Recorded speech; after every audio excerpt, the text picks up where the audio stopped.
بسم الله الرحمن الرحيم الحمد لله رب العالمين والصلاة والسلام على سيد الأنبياء والمرسلين اللهم علمنا ما ينفعنا وانفعنا بما تعلمنا وزدنا بفضلك علما وتعليما إنك على كل شيء قدير. Okay, so today we are continuing with our morals, and so Shahid, if you can just tell us the difference between fiqh and morals.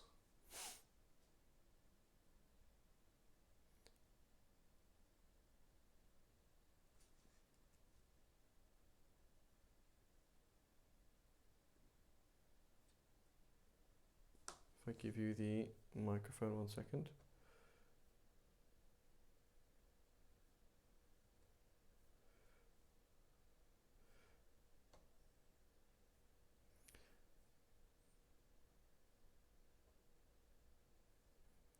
Can you try now, Shahid? Wa alaikum salam wa rahmatullah. Okay, go ahead, Shahid. So fiqh is to do with the external and the limbs, they correspond with the science of Islam, whereas morals would correspond with the internal, the state of the heart, which is to do with ihsan, and the science of tasawwuf. Okay, so so the science of fine, and so where do they? How do they interplay? Fiqh and morals. We call it ihsan or tazkiyat al-nafs. Or where do they cross? Well, you could say that the external is a reflection of the internal, but they interplay. So can I sincerely do something haram? No, you can't. No, of course, no. So I thought no, you can't sincerely do something intentionally haram. Okay, fine. So could I insincerely do something halal?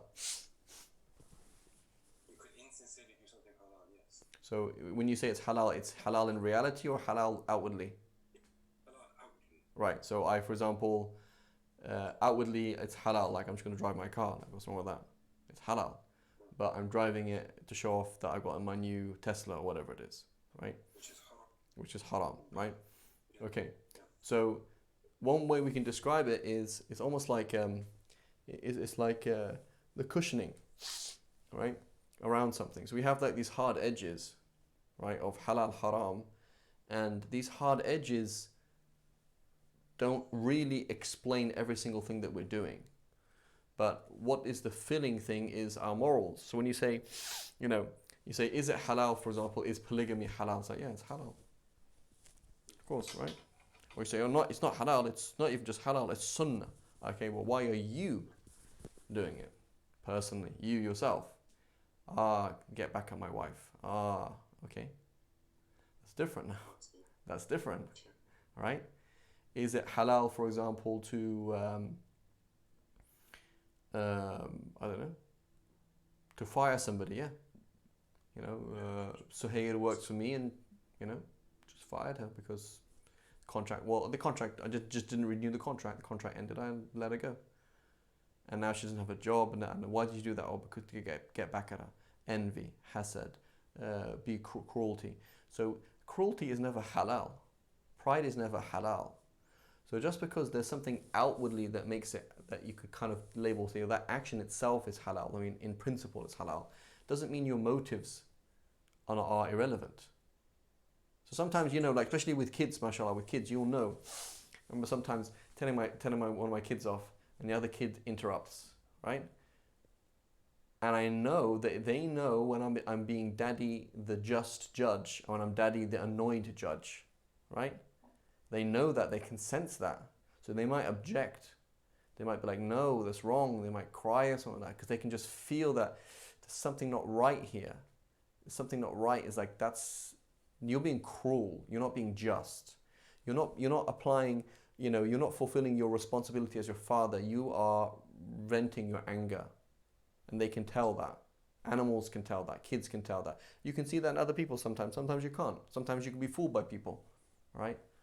You can be fooled by people. That happens. But the point is, Allah subhanahu wa ta'ala never made pride halal. Allah never made cruelty halal. Allah subhanahu wa ta'ala never made viciousness, animosity, what's the word?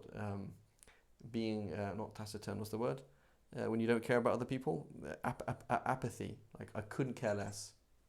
Apathetic. Being apathetic towards other people. Let them die.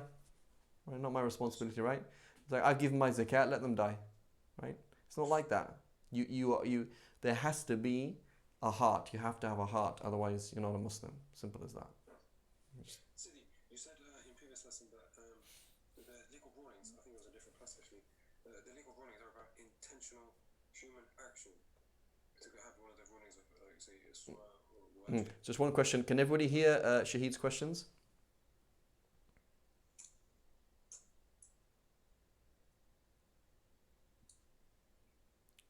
Okay, great. Yeah, so go ahead. So we said that what in the Sharia we only talk about intentional human actions, right? Yeah. So when it comes to states of the heart, in themselves, they're not human actions. They are human actions. Yeah, they are considered human actions, and they are considered intentional unless they are passing. So a passing emotion comes over my head. I want to kill that guy called Shahid. I hate his guts. And it's like, well, why? Why would you want to do that? So just this thing that comes over you, you're not taking the tarts for that, right? The sense that I am actually cooler than everybody else in this room. And then you're like, well, yeah, that's true, but that's because of X, Y, and Z, right? So these things that come over you, you're not responsible for that, right? But what you hold on to. And then some of these things are like, yeah, you actually holding on to this and you don't even realize it. So this is where it's like, oh, I am a walking painting of ostentation. That's my life. My whole life is ostentation. Like showing off, that's just who I am. And I can't even get out of this clothes. Like this is how I am. I'm so steeped in it, that's just how I am. Right? And so, yes, you're responsible for that. Like kufr, right? Disbelief, like, oh, this is how I am. So yeah, what am I actively doing when I wake up in the morning? You just are a certain way, which is really, really bad. And that would then have a Yeah. corresponding legal ruling. So like you ask this person, you say you do realize that people are starving. You're like, what do you want me to do about it? Cry? You're like, really? Did you just say that? You're like, yeah. You know, what is it? You know, the world's smallest violin, right? Right? That kind of attitude is like, there's something seriously wrong with you. When I say there's people starving, like, at least you should feel sad in your heart. Like there's people starving, there are kids crying. Would you want to hear kids crying? That they've lost their parents or they don't know what's going on, or you want to see that? Like I don't care. I do not care. That's their attitude. I do not care. Watch me not care. There's something seriously wrong with that person. They're not initiating a new action, but they are engaged in an immoral act day in, day out. They do not care. That's why I met someone like that. He grew up. He was from Jordan, and he was Christian Arab. And he basically grew up in Chicago, was it? I think Chicago. Some really, really ghetto area in Chicago. I don't know where it was. And he said, I just like lost my heart completely. Lost my heart. I could not care less about anybody. I do not care. No heart whatsoever. A black heart, that's it. He said, I came back to Jordan to just find my heart again. And then he got married and whatever. But he's like the age of 40 or something like that. But he's like, he's telling me, he's like, yeah, I'll sleep with someone's wife, I don't care. Who cares? Like, I do not care. That kind of attitude, I don't care. That kind of attitude, like there's something, so they say this person in their heart, there's something off. I'm just giving an example of callousness. You don't care. This person is fundamentally off, even though they're not initiating a new emotional action today. It is considered an action, and they are engaged in it, and they are sinful. Pride. This person looks in the mirror, that's just how they are. They have this pride about them. You just smell it. They from whatever it is, pride, stuck up, don't care, hubb dunya, loving the dunya. Like I just like the game, Just stuck in my heart. That's how I am. I just like it. And they don't long for the akhirah, and they don't have these attitude. So there's something morally wrong with this person. So all of these are considered continual moral actions that they are engaged in. These are considered intentional, even though it's almost become a part of them. Just how I am, right?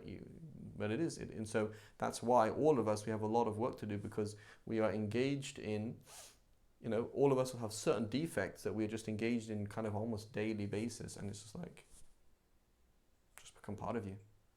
And right, for example, not seeing Allah subhanahu wa ta'ala in our every breath.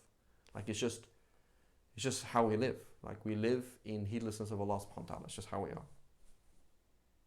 Like he's just not in front of me, it's not relevant to me. It's the thing that I call upon Allah. I guess when I pray I kind of think about Allah, but like Allah is, Allah is right in front of us and we don't even see him. Allah subhanahu wa ta'ala is closer to us than everything else, but we don't feel that. That's a problem. Now, to what extent are all of these sins, right, or are they actually weakness of Iman or lack of perfection? Allahu a'lam, right? But these are all the point is, you ask the question. Okay, you said intentional. I didn't intentionally feel proud. That's how I am. No, you're not just that's how you are. You are engaged in an active role, an active what's it called? An active deed right now. It's a moral deed. It's a amal qalbi. It's in your heart, and you're going to be responsible for that. And these things are way bigger, way more significant than anything else, because obviously they're spread out through your whole time. It's a huge thing. And these naturally spill over into good deeds. So how much has taqwa in their heart? They naturally spill into the way they talk, the way they walk, the way they do things, right? And so that's why the big homework is the heart, and everything else is kind of secondary. So you said a good thing when you said Allah subhanahu wa ta'ala is in front of us, is with us all the time. And so if we don't acknowledge that, or if we are as absent from our minds and our way of thinking, being persistent in not trying to actualize that, would that become a sin? I don't know. But the thing is that there's a when you read hadith, right? When you read fiqh, we're talking about halal haram. It's very kind of like, right? But when you read hadith, you see the way the Prophet ﷺ taught the Sahaba. He's not really talking about halal haram. He's talking about good and bad. It's not necessarily the same thing. Because you might do something bad, but Allah's not going to punish you for it. Khalas, He'll let you off. Just let you off. For example, one day before you reach puberty, you lied. Okay, it's a bad thing. There's no difference between you before you reach puberty and you didn't. Right? One day, the day before you reach puberty, you lied. In your head, everything was the same. Right? But just now, Allah's going to take you to task for it, and then you weren't. So, morally, they're both the same action. In terms of hellfire, no hellfire, then they're not the same action, because Allah said He's not going to. There's no threat of hellfire if you lie before you reach puberty, khalas, right? And so there's many things where it's like, we're not even talking about halal haram. We're talking about how can we do this? How is it acceptable? We're talking about morality. We're talking about Allah, right? We're talking about, So you could say, for example, is it halal for somebody to miss a sunnah if they have done something haram in the past? So imagine, for example, you see there's a guy, right? For example, he's in a mosque, and he's about 60 years old, and he used to be a pimp, right? And he made tawbah, and he's sitting there, and there's a guy, he overhears a conversation, and there's a guy who's like 18, 19, trying to get married, but he doesn't have the money. So does he have to help this guy to get married? No, he doesn't have to help him get married. He's got money, alhamdulillah, halal money. He repented a long time ago, but now in his mind, he's thinking, everything comes back to him. SubhanAllah, what did I used to do my whole life? For so many years. I was like making people do haram sins. This particular haram thing. Why don't I, so then in his mind, he's thinking, SubhanAllah, if I just give this guy $5,000, right? He could get married tomorrow. And he could have a halal relationship. Doesn't that fit with my repentance? Isn't that part of my redemption? Right? And he may feel deep in his heart that almost like, I feel like Allah is telling me I have to do this. So it's not an issue of, well, technically speaking, do I have to do this or not? No, you don't.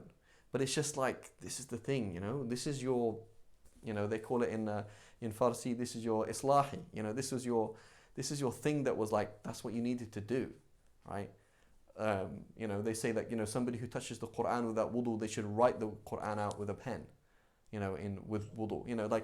It's like, how do I correct myself, right? So to say, if you do this, you have to do this. No, you don't have to do anything, right? Whatever is halal, whatever is haram, haram, whatever is obligatory, obligatory, that's it. True, but we're not talking about that.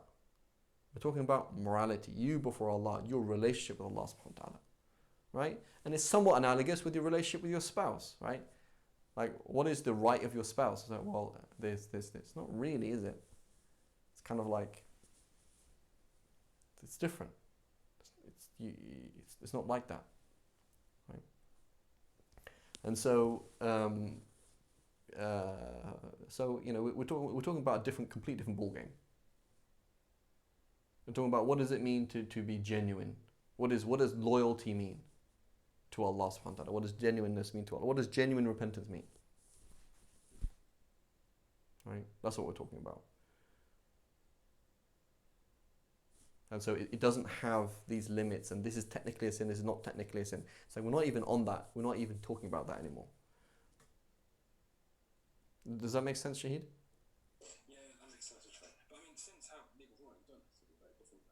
Yeah, so that's for the faqih. Like, it's like, for example, the distinction. What's a major sin and a minor sin? It's like, well, why do you care about it? Oh, I'm trying to work out if I can do a minor sin or not. It's like, no, that's not what we're talking about. The faqih is trying to find out whether or not something is a major sin or a minor sin, because if you did it, he wants to know whether or not he can accept your witness in court. He might even be a Christian.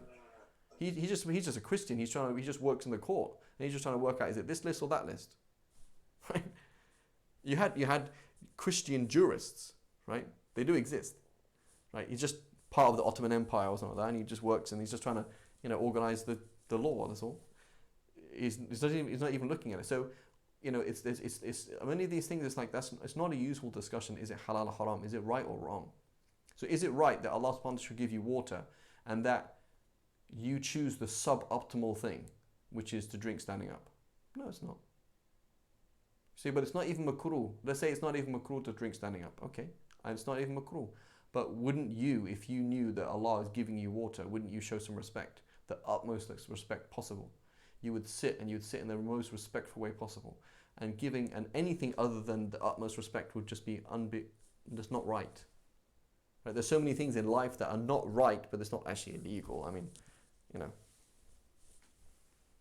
can get away with it. It's just not right. So we're talking about another ball game, Shahid. So it's kind of funny. My dad's name was originally Philip, and my middle name is Shahid Allah. So alhamdulillah. So perhaps you're just a figure of my imagination, right? Don't know if anybody else hears this voice. Alhamdulillah. Okay, Amir, Yahya, Omar, Suhair, any other, does anybody else have any questions?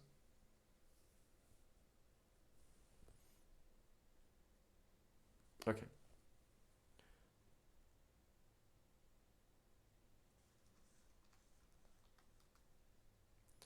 Okay, so let's go on to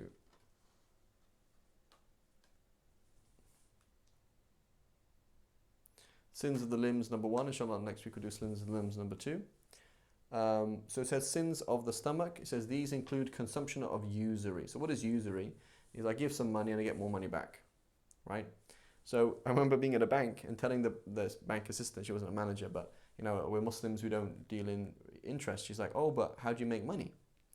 So well, it's perfectly fine to make money, and it's perfectly fine to make as much profit as you possibly can, but the difference is you cannot sell money for money. Okay? You have to sell money. Money is a tool to make money. So when you rent out money, i.e. interest, that's haram. So as long as there's something in between, it's fine, right? As long as there's something in between, then it's fine. There's some kind of, something being made. And so you can create money, right? There's all sorts of instruments that they use in Islamic banking to create money. Not just from money, but like, for example, I something called tawarruq, if I remember correctly, the scenario right now, where I just need capital, like I want to start a business. So I just make money. So what I do is I basically work between two companies, get one product from one company, promise it to the next company, right? For example, we're going to redo your website. You've got to pay 10% now and then 10% each stage or whatever. So I don't know anything about website design or anything. So what I do is there is a company here and there's a company there. I'm the middleman, and I agree with one company that, for example, that they're going to do it and I'm going to pay them at the end, and agree with the other company that they're going to give me 10% now and then 10% in each stage, and I just get it done, and I get this 10% at the beginning and another 10%, and I'm just making money out of nothing. It's fine, because I'm a businessman. I'm just like connecting dots. So it's perfectly fine to make money. It's perfectly fine to make profit. It's not a problem. The issue is you cannot sell money for itself. So whenever money buys money, it's considered interest. You can't do that, right? As opposed to, for example, dollars for euro. That's not considered dollars for dollars. That's considered money. That's considered dollars for euro. So there are conditions therein, but not that many conditions, right? The only condition is immediacy. That's all, right? So for like forex exchange, you just has to be immediate. That's all. Understanding what that exactly means is, we can discuss later on. But otherwise, like we cannot make money out of money. You make money out of financial activity or business activity, right? That's what you're supposed to be doing. So consumption of interest, whatever it is, any small amount, we cannot do it. So what do you do with the interest? You give it away, right? And you go and tell the bank, please, I don't want even 1%. And they're like, we can't actually change the system. I remember being in a scenario like that. I was 18, go to the bank, and I'm like, I don't want any interest. They're like, you don't have any money. I said, I do have some money, and I don't want any interest. I had 1 pence once of interest. And so I went to them, I said, I don't want it. Please change the settings on my bank account. They said, we can't. That's just how the bank account works. It's like hardwired into the system. So we spent about 2 hours, and we found out that I could do a study abroad account, which is suspended interest, and there was no whatever. So that's what you have to do. Even if it's just 1 penny, you cannot be in receipt of 1 pence, 1 cent of interest. It is haram, right? And so you have to avoid that. So when any bank accounts you have, you go to them and say, I want 0% interest. If they can't do it, close the bank account. Simple as that, right? Any interest money you have, you give it away. So having USD waiting for the value to change, then selling it, that's fine. So you just have money, right? So I have USD and I'm going to wait. As soon as the euro drops, I'm going to buy. Right. Selling stocks and shares, there's conditions with it as well. So there's many conditions. So stocks and shares, it's a bit more simple, because you are selling a share of something that's doing something, right? So I have a restaurant. What is the restaurant? Well, the restaurant is my property, and then I sell 1% share to Shaheed. Okay, so he now owns 10% of the oven, 10% of the delivery van, 10% of the pizza material, 10% of the chairs, 10% if there's actually a share there, right? You own something. And so now this is no longer a pizza shop. This is, Domino Pizzas, for example. So now you're going to have a share. You have 1% share of Domino Pizza, right? And so then every single thing that they own, you have 1% of, right? That's so exactly. Then the issue is, well, what do you do in that business? Well, this business, we do advertisement. We do software solutions for, I don't know, for building things, right? But what does this thing do? Oh, we do pornography. We do pork. We do these things. So then you're going to have a problem, right? So that's the issue with stocks and shares. And again, there are apps you can find which give you, they'll give you what are these things actually, which of these things are number one halal, and then as well you should check, is it tahir, is it tayyib, right? Is it a good company, right? So imagine, for example, Shaheed has money. He's got 100k. He's like, what should I do with this 100k? And he's like, well, there's this guy who wants to start up a halal organic chicken farm in Nottingham. It's like, oh, that's a good idea. Let's do that. So it's not necessarily going to make tons of money, but it's tahir and it's good, right? But then we actually need 200,000, so we're gonna do shares for somebody else. So people can just put in. We need 200 people to put $1,000, right? It's fine. So that's something that's really good, right? Or like, I don't know, something like university education, some kind of things that are kind of useful. But a lot of things are not very useful, right?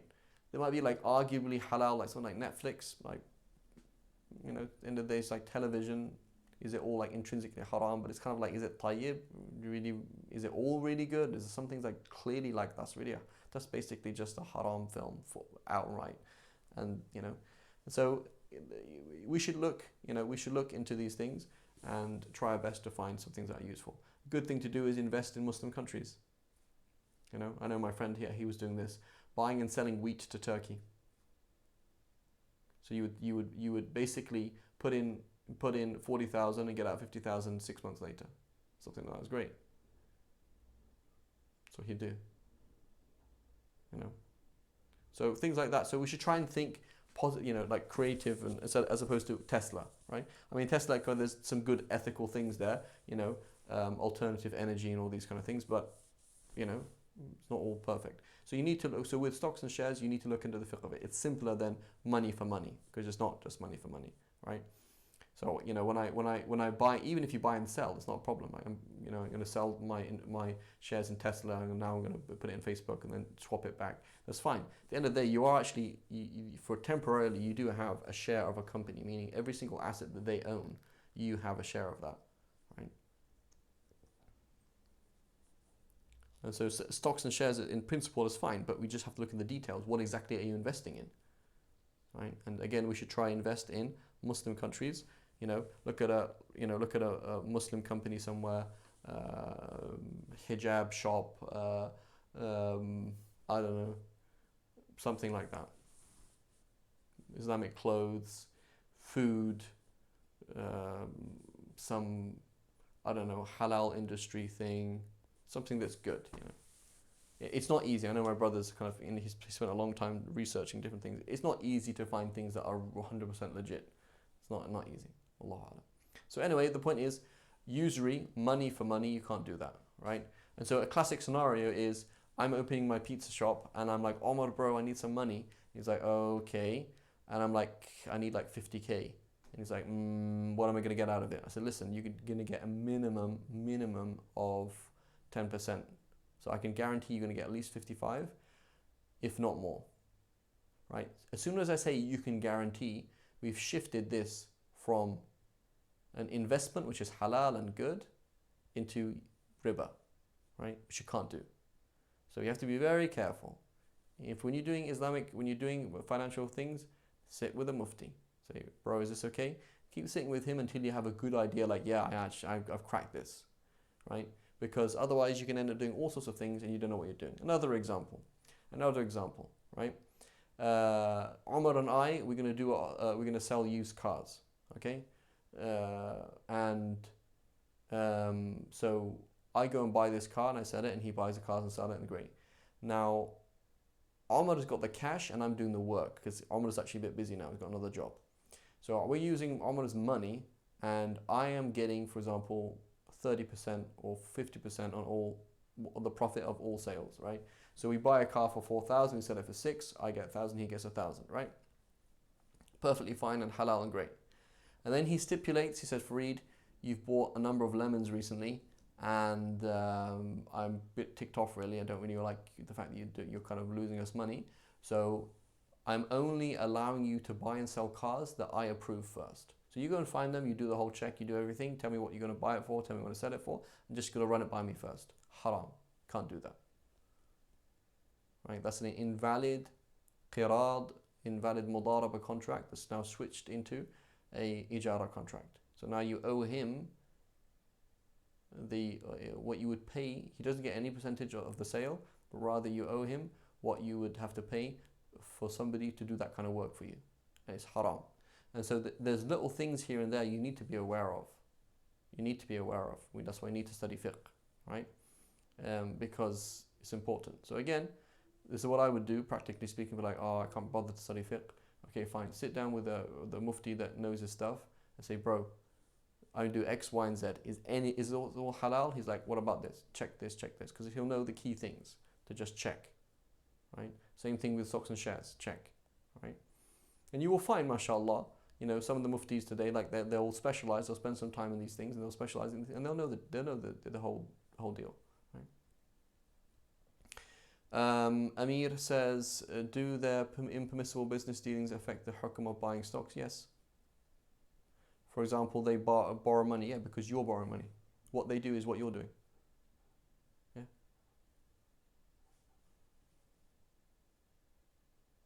So it's very important to understand to do these things. Now, certain things might be overlooked if you say, well, I can't find a single business is 100% halal. Yeah, it's possible, and so that's why, again, the Islamic finance has been around for a while. Many of the standards are in place. The details are all there. So sit with the mufti and say, hey, where there's a will, there's a way. Right? There's a will, there's a way. You can find out things. And we as Muslims, so number one, is it halal? And number two, is this useful for the ummah? This is how we have to think. And so one of the things that, for example, Mufti Taqi Uthmani, who's very strong in Islamic finance, he says, is that forex exchange is not a useful thing. It's not part of the maqasid shari'iyah. Right? When it's like, it is halal, right? But money for money is not something that the Sharia wants you to do. It wants you to get money and create business activity, buying, selling, growing, building something, and not this for this. And a better example of that is cryptocurrency, right? Cryptocurrency is, if it is halal, right, or those that have them, those that are now halal, it's like, even if you say it's halal, it's not really, it's kind of like, doesn't mean anything. It's just like weird. It's just, what does it serve? What Sharia goal does it serve? Other than making you some money, that's about it. But it doesn't, like, when you open a pizza shop, somebody eats food. Somebody has a job. Somebody does something, but it's like, what happens when you create nothing and then you play with these numbers? Just playing with numbers, that's it, right? And so forex exchange is less than that, right? Because obviously, when you're buying euros, you are affecting the economy, which is affecting other things. But we should be involved in things like transport, things like electricity, things like, building cars, developing whatever. Let's find, for example, a Muslim company that's trying to compete with Tesla. Why not, right? There's some company in Saudi, or I don't know where, or Indonesia or Malaysia, and it's like, oh, here's this car company in Malaysia that they, and I'm going to invest in them. Why not? Right? There's more khayr in it. I don't know. You have to ask them, Apple computer stocks, I don't know. But for me, that's the first thing I would do. I'd be like, okay, Turkey, Malaysia, other countries, what can I do that's useful? Right? What can I do with my money that's useful? That's how I would think, What can you do with your expertise? Let's say, for example, I'm just sitting here and I've got tons of money and I'm really good at programming. Then become a programmer for, an orphanage or something. I don't know. Create solutions for, we try and think a bit bigger than just money, right? Earning money is very, very important. Making tons of money is something very useful. So having tons of money, because money is power, and power in Muslim hands is good. It's a good idea, but at the same time, we should try and think a bit more creatively. Khair. So it says usury, illicit earnings, right? So that was, so for that scenario, I earned this money. I realized it was actually a haram contract. Oh, whoops, right? For example, insurance claims, right? So you've been paying $100 a month for the last, I don't know how long, on your house, and then you got this $50,000 back. So $50,000, you can only claim that much that the amount that you've actually paid. And often, insurance is haram as well. So when you do insurance, you've got to check. Have a mufti friend, call him up. Bro, I live in this country. This is the deal. Can I do this insurance? Can I not? Because the default with insurance is it's not halal, right? Because it's not a clear contract. And so anyway, you got an insurance claim. How much have you paid? I was forced, khalas, by law, I have to insure my car or whatever it is. And so I've been paying $100 for the last 5 years. Okay, $100 times 5 years, that's $6,000. Okay, how much did they give you back? 50,000. It's not halal for you to take that by default. Again, you might want to check with the mufti, but by default, I'm just trying to get the general ideas out there. There's a lot of things that we might do is like, oh yeah, that's fine. I paid money, get money back. Like, no, that's not a contract. Insurance is not a halal contract. You can't do that. You can only do it because you're forced, or to remove harm or something like that, right? And in different countries, there's different things like health insurance, for example. Sometimes it's kind of like almost like a darura, right? So, instead of saying, oh, well, I only paid this much in health insurance, so how can I get? You didn't really get a claim, you got a service. It's slightly different, right? So I've got more back than I paid, that's true, but it's kind of like a darura in that it's a dire need. If you didn't get that surgery, you would die. You have a right to that surgery, and the system is just forcing you to pay for it. Slightly different. So again, I'm not talking about specific scenarios and specific fatwa. You need to ask the scholars, your local scholars, and get a picture from where you are, right? And if you can't, again, submit a question, inshallah, at Seekers will try and get an answer for you, right? But the idea is there is such thing as halal earnings and haram earnings, and if we don't know anything about halal and haram, it's not that difficult to just kind of like fall into the haram and just like, oh, this is how it is. It happens. You have religious people and they're like, whoa, what's going on? Because people don't study fiqh. Khair. And it doesn't take that long to study it.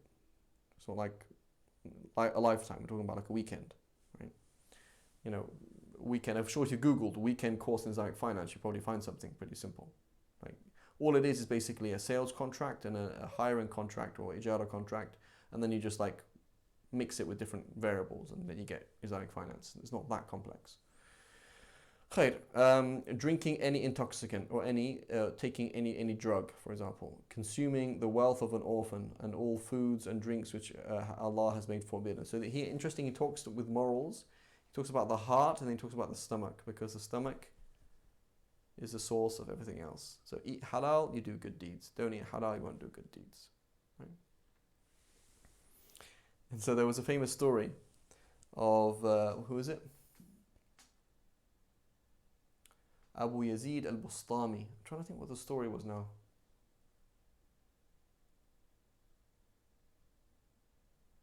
Abu Yazid al-Bustami. I can't remember what the story was. But anyway, Abu Yazid al-Bustami, one of the great awliya of the past, and the great, people very close to Allah, very famous for his amazing sayings about, what it means to worship Allah subhanahu wa ta'ala. So he was in a mosque. And it was very, very cold. Perhaps he's in Isfahan or wherever he was. And the mosque person who looks after the mosque kicks him out of the mosque. Get lost. Can't be here anymore. No more bums in the mosque. Right? So he's freezing at night, so he doesn't know what to do. So he sees a light far off, and he gets closer and closer and closer to this light, and he realizes that this is a dyeing workshop, a workshop where they're dyeing clothes. And so the light was from the fire, because they need to heat up water and stuff for the dyeing, etc. And so he goes in, and he says salams to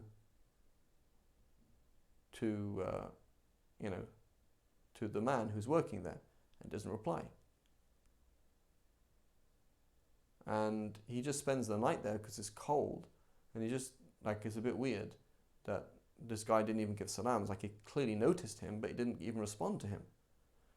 And then after 3 hours, the guy says, wa alaykum assalam wa rahmatullahi wa barakatuh. And he's like, why didn't you give salams to me 3 hours ago? It was really weird. He said, oh, I was working. And Abu Yazid has just found it ajib. He said, it's like, he's like, oh, I don't understand. He's like, you're working? Yeah. So I was working, yeah. And I'm extremely careful about, the job, the work that I do. I'm working, this is work time. This is money I'm being paid to work from this time to this time. I don't do anything else. I don't pray, I don't eat, I don't do anything. I work. I get paid per hour, and I do these things, and I work for this thing. And so I don't give salam. I don't respond to the salams even. Right? Which is wrong, you should give salams. But anyway, That's not the point. The point is this person was extremely careful about his financial dealings with the person he worked for. And so Abu Yazid, he says, subhanallah, like you have a lot of wara', you have a lot of scrupulousness. He says, what have you found from this? He says, alhamdulillah, every single dua I make is answered. He says, subhanallah, every single dua you make is answered. Yeah, every single dua I make is answered. He said, but except for one, there's one dua I made. I asked Allah subhanahu wa ta'ala about a year ago, I said, oh Allah, please show me Abu Yazid al-Bustami. I just want to see him one day. He's a very righteous person. I've heard about him. Please show me Abu Yazid al-Bustami. And he said, unfortunately, Allah subhanahu wa ta'ala hasn't answered me that dua yet. So Abu Yazid is like, subhanallah, this guy's not normal. He says, I'm Abu Yazid. So subhanallah, there we go, right? And so, people who are very, very, very scrupulous about their earnings, it is an important thing, right? We see this with the salaf. Somebody who they lend somebody money and they don't even sit under their porch because that means you're benefiting from them. That's scrupulousness, right? And so there's the halal and haram we can learn in fiqh, but the scrupulousness is something else. Right? May Allah forgive us all. Usury, illicit earnings, drinking any intoxicant, consuming the wealth of an orphan, all foods and drinks which Allah has made forbidden. Khair. God and His Messenger have cursed the consumer of usury and whoever helps its consumption. The Messenger of Allah ﷺ cursed the drinker of wine and whoever helped him in its drinking, including the one who sold it to him. Right? There's a whole list of every single person who's directly involved. And so direct and indirect involvement in sin is a very important thing to understand concept. So again, you go into Seeker's Guidance, you'll find in the Q&A many examples of this. Am I directly involved in sin or am I not? So I'm a bank manager. Well, what does a bank manager do? Here you directly create and make riba contracts happen. Like this definitely under your control. So that is not a halal job. Right? That's not a halal job. That's qawlan wahid, without discussion. I'm a delivery man. What do you do? Lyft. Uber Eats, whatever it is. What is it? What's the other one? DoorDash. So okay, well, what do you do then? What do you do in DoorDash? Well, I pick up food and drop it off. Okay, what kind of food do you drop off? Is it always haram? Do you know what it is? No, right? And so the question is, dropping food off at someone's house, is that instrumental to them eating it? I guess so, right? Imagine if it was drugs, for example. Would you feel kind of a bit guilty that you're dropping drugs off at someone's house? Yeah. Okay, what if you don't know what it is? Then you don't know, right? And so there is some debate, right? Dropping food off at someone's house. Let's say, for example, there's a pork shop, right? There's a pork shop. So I'm going to go to my job is to pick up food from the pork shop and drop it off at someone's house. So that's pretty obviously, you are instrumental in them eating pork, but maybe they don't eat the pork, right? Maybe they feed it to their dog. So there's two things that you have to consider. How clear is the sin? How clearly is the sin actually even happening? And number two, how instrumental are you? Right? So in a scenario like I'm a delivery man, is this halal? It's like, well, I deliver for Amazon. Well, could somebody order something haram from Amazon? Yeah. I have no idea what's in this box. It's just a box. So to say that everybody who delivers for Amazon is doing something haram, that's a bit extreme, right? To say that, for example, everybody who delivers fast food in all countries is involved in sin is a bit extreme. But if let's say, for example, the chances are it's very likely that it's haram, then it's going to be pushing to the point of it's probably haram, right? And also there's a difference between delivering and selling. Like say the order, I did the order for you, I know what it is. It says whatever, bacon or whatever, it says pork, whatever, it's something haram. And it's clearly I'm selling these things with alcohol or whatever, right? And so, so delivery man, again, it depends how likely it is that what you're delivering is haram and is being used in haram, and how directly involved in it you are. But generally speaking, indirect involvement in sin is not good, but not haram. Direct involvement in sin is haram, right? And so here we have some questions. Is it permissible? Is it permissible to be involved in the selling of intoxicants to non-Muslims? No, you can't. Right now, there is some leeway in the Hanafi school when you are not selling it. It's not selling alcohol, but you are working for a non-Muslim. So you work, for example, in a supermarket and you just stack whatever it is that has to be stacked, or you work at the till and you just sell whatever has to be sold, right? You didn't actually like give it to them. They just, So there's some room there. There's some room there. Ideally, you try and avoid these things as much as possible. Same thing with DoorDash and that kind of thing. It's like or you're working Uber. Okay, where do you drive at Uber? It's like I drop people over at a nightclub. Okay, what do they do at the nightclub? They're a cleaner. I don't know. And so it's like you're not directly involved in the haram. Similar kind of thing. You pick up somebody in Uber and they're drinking while you're driving. It's like, well, is your driving related to their drinking? Or they're in the back with their girlfriend? And it's like, well, if you didn't pick them up, maybe someone else will pick them up. Maybe they do something haram somewhere else anyway. So it's kind of, it's a grey line. There's many grey lines. But ideally, you avoid these things as much as possible. But again, when it push comes to shove, it's like, I do not have any other job. There's nothing else I can do. Then as long as we can find some kind of way that it's like, okay, it's halal-ish, then okay, right? Because,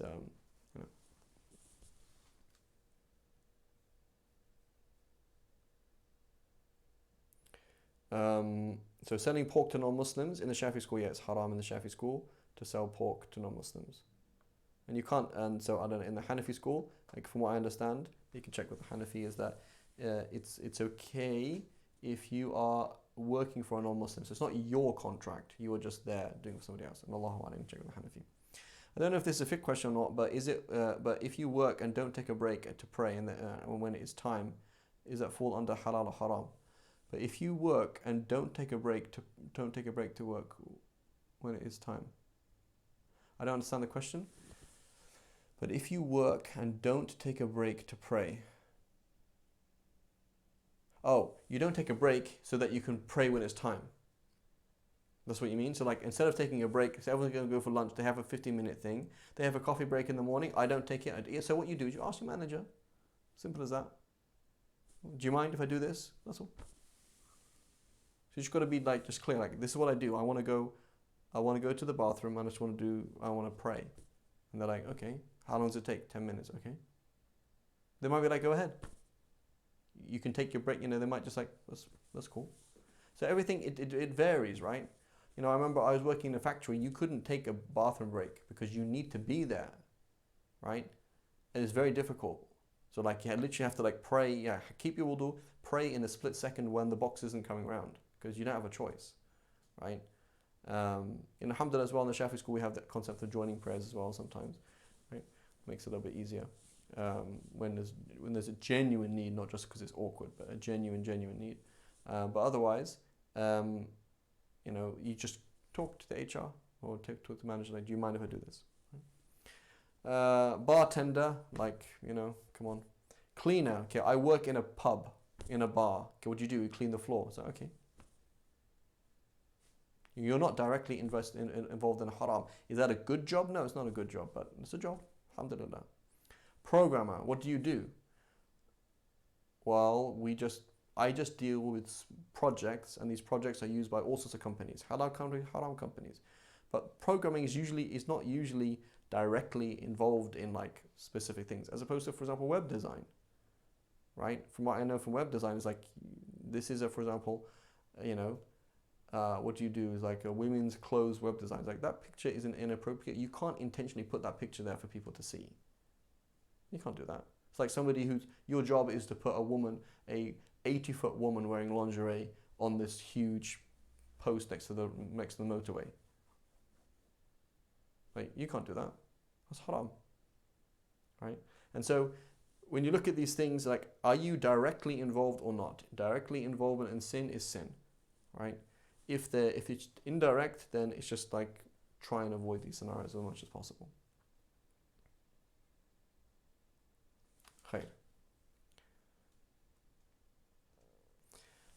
Sins of the tongue, and these are numerous. They include backbiting, which is to mention something about your Muslim brother or sister that would not like, even if it is true. Like oh, look at Tim, he's such an idiot. He is an idiot. He's pretty dumb. We all agree that Tim is dumb, right?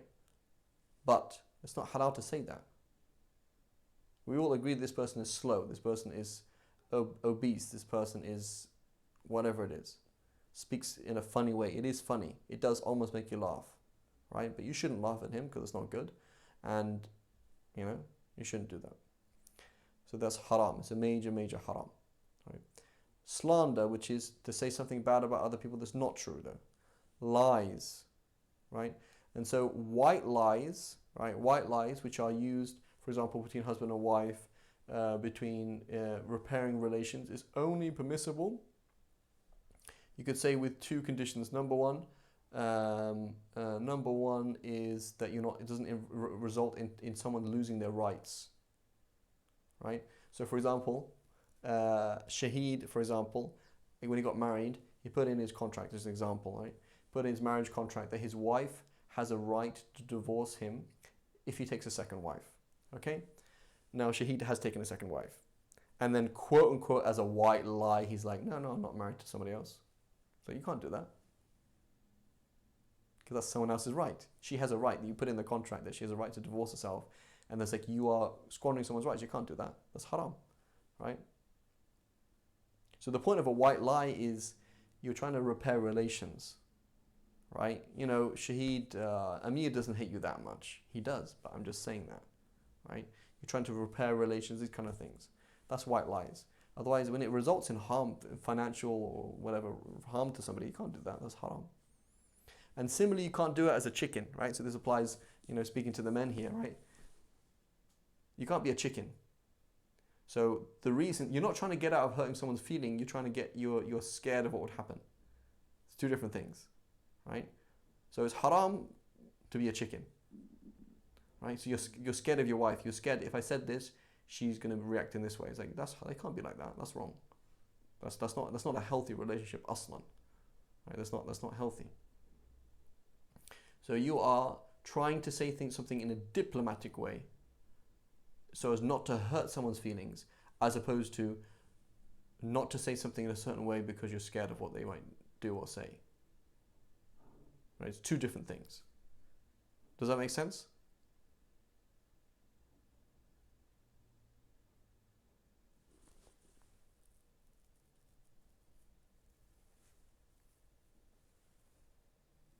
Okay. Insults. So you're saying something in order to. So then it could be true, and it could be this, but it hurts somebody, right? So I say, for example, Amir, you are this, and I know that it hurts you, right? As opposed to Amir, you are American. Be like, okay. So what's the significance of that? Nothing. So it's something that would insult somebody. Abuse, cursing, and many things, right? So saying anything to make somebody hurt, right? So cursing and many things besides these. There's many, many things, and we have to be very careful. That's why the Prophet ﷺ said, told Sayyidina Mu'adh, he said, is there anything else apart from the sins of the tongue that throw you on your face in hellfire? Meaning it is such a big cause of haram that it's a major issue. Sins of the eye, these are things like looking at members of the opposite sex who you're not allowed to look at. So the default in the Shafi'i school is you cannot look at the member of the opposite sex, full stop. That's the default in the Shafi'i school. That's the reliable position. A woman walking down the street with a dog, I'm like, oh, looks like a German Shepherd. And she looks like she's probably Russian or not really sure. It's haram to look at her aslan. You can't look at her to begin with. Okay? Attraction, no attraction, you can't look at her. Full stop. That's the Shafi'i school. Practically speaking, like even Imam Bajuri, who was like 200 years ago in Egypt, he said, today when there's men and women everywhere, it's as long as you don't look with lust, it's fine. So, right? So basically, what is the thing that we have to deal with is looking with lust, right? Looking with lust, right? So you see somebody, and you notice that they're attractive, you have to look away, right? You see somebody, you notice they're attractive, you have to look away. Sometimes not super obvious kind of attraction, and so you have to be very careful and you have to watch your heart about these kind of things, right? But otherwise, you see somebody who's attractive, you look away, right? That's the basic picture. looking at private parts. So now this is the problem then in the West, right? Is that it's like you're working with somebody. It's like, excuse me, like I can see like everything. You know, imagine again, you're at work and you work with this woman. And she's like complete open cleavage, and it's like it's pretty difficult, right? So an issue of it might not even be an issue of attraction, might not even be attractive, but it's just like you're basically naked and I'm working with you, or like your legs are completely exposed, and so whether or not there's attraction, you can't look at that, right? You can't look at that, right? So or again, even a guy, guy's walking down the street, and this is the issue with watching soccer, right?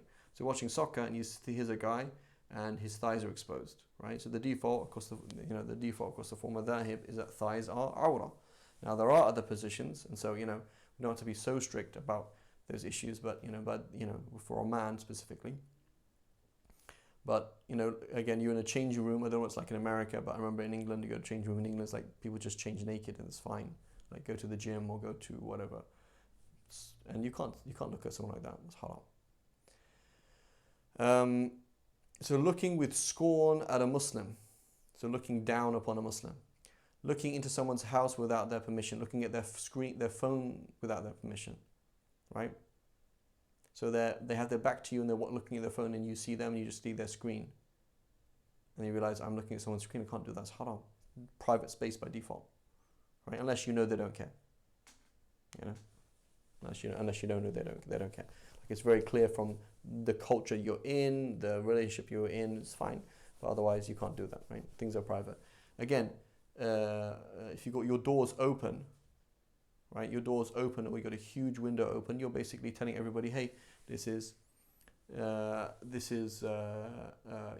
house is open, you can see these things. But otherwise you can't, like peering in someone's window, you can't do that. That's haram. How about looking at your children's phones? It's fine, because you're being responsible. It's different, completely different thing.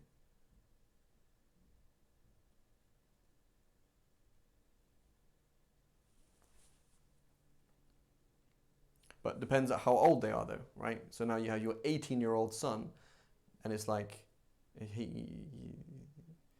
you don't have the right to do that with him anymore. It's too much, right? Got to respect him as an adult and give him space and be like, hey, you advise him as another brother in Islam, that's all.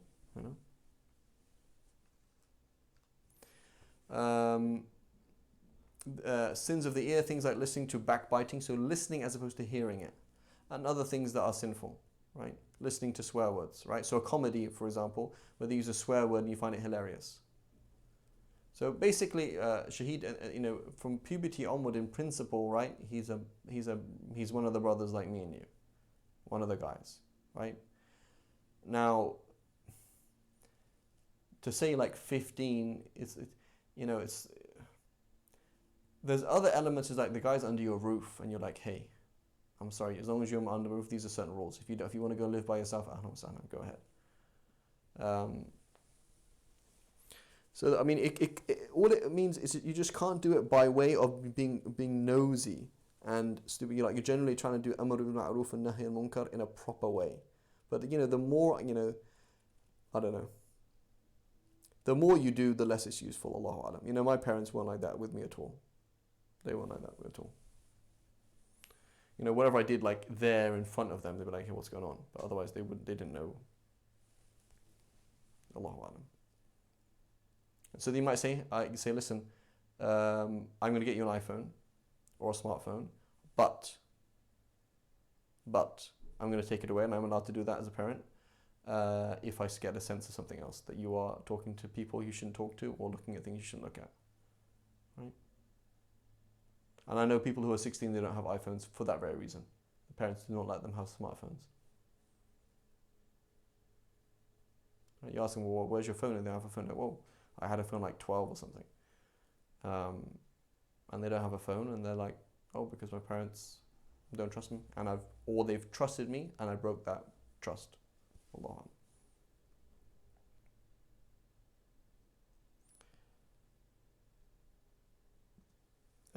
Musical instruments, right? So musical instruments, there is some debate about musical instruments. I'm not going to say it's consensus. However, if we look at the Maliki school, the Shafi'i school, the Hanafi school, the Hanbali school, the relied upon position in all four schools is that musical instruments are haram. You cannot play musical instruments and you cannot listen to musical instruments. Right? That's the relied upon position across the four schools. You will see positions here and there. For example, Qadi Abu Bakr ibn Arabi saying that musical instruments for weddings with conditions are halal. Right? Like Abdul Ghani Nabulsi, Hanafi, late Hanafi scholar, saying that musical instruments used for dhikr specifically, right? And Allahu A'lam, was he talking about religious music, or was he talking about dhikr specifically? And then he's talking about dhikr specifically, right? Allahu A'lam. Anyway, you can read his article. He has an essay on it, he says it's okay for that reason, right? The only person I know who just gave the green light to music was Ibn Hazm al-Zahiri, right? Ibn Hazm al-Zahiri, Andalusian scholar of the Zahiri madhab. He said there's no proof that it's haram, therefore it's halal, right? Which is not really the way the fuqaha work at all, right? Many people quote Imam al-Ghazali. They say Imam Ghazali, he said that it's like this and like that, and we find certain scholars following that understanding of Imam Ghazali. I personally disagree completely. Doesn't make any sense to me at all. When you read the Ihya al-Ulumuddin, that's not what he says at all. Allahu A'lam. And so quoting Imam Ghazali, I don't think that's useful. The only person, again, if you're like, hey, that's just me, man. Like, I just play the guitar and that's it. You got Ibn Hazm. That's your only man. He was kind of like, he was pretty good on the oud himself. So it's like, do you want to meet Allah following Ibn Hazm, just like one person? I don't know if you want to do that. Right? And so, it should be avoided, Allahu A'lam. Now other people do whatever they want. People do all sorts of things. Shuyukh will do all sorts of things. What can we do? But Allahu A'lam, this is my amana, my amana, speaking from from the tradition. Allah subhanahu wa ta'ala asked me Yawm al-Qiyamah, did you convey the tradition to the students? And I'm saying the tradition of Islam says no. Allahu A'lam. So Ibn Hazm was a genius. That's a very, very good point, Amir. He was an absolute genius. However, who agreed with him?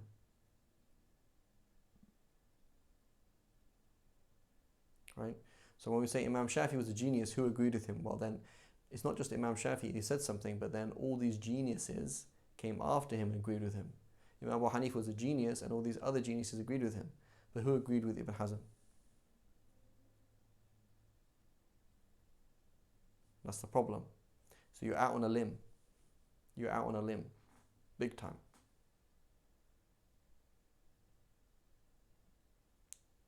So yes, Ibn Hazm was a genius and he was an amazing person. Super cool guy actually. I'd love to have met him. It would have been really interesting. And he knows stuff. He's not dumb at all. By no means. He's not some kind of dumb kind of he's very well read and very interesting. But he's just one person. So why is it that we're studying the Shafi'i madhab? Because it's all these different people that say the same thing. And we're like, oh yeah, great. We have confidence in this. As opposed to one person. Right? Like Ibn Qutaybah is just one person, but it's just whatever position he has is by himself. Right? Ibn Rahaway, Layth ibn Sa'ad, Ibn Abbas, right? So when we're dealing with a madhab, and then we're saying not just the four madhab, when the four madhab will say something, it's like, it's basically the deen of Allah, Allahu A'lam. Khair. Not to mention that most of it is pretty, personally I remember listening to some Mahir Zayn, right? I was listening to Mahir Zayn, I was in the shop in Jordan, and it was like a proper, R&B beat, and I was like, this doesn't sound religious to me at all. It just doesn't make any sense. It makes you think of something else.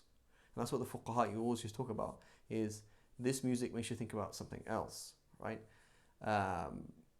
Even, some of these things, so Allahu A'lam. Allahu A'lam. Allah knows best. Okay, any questions or queries or anything?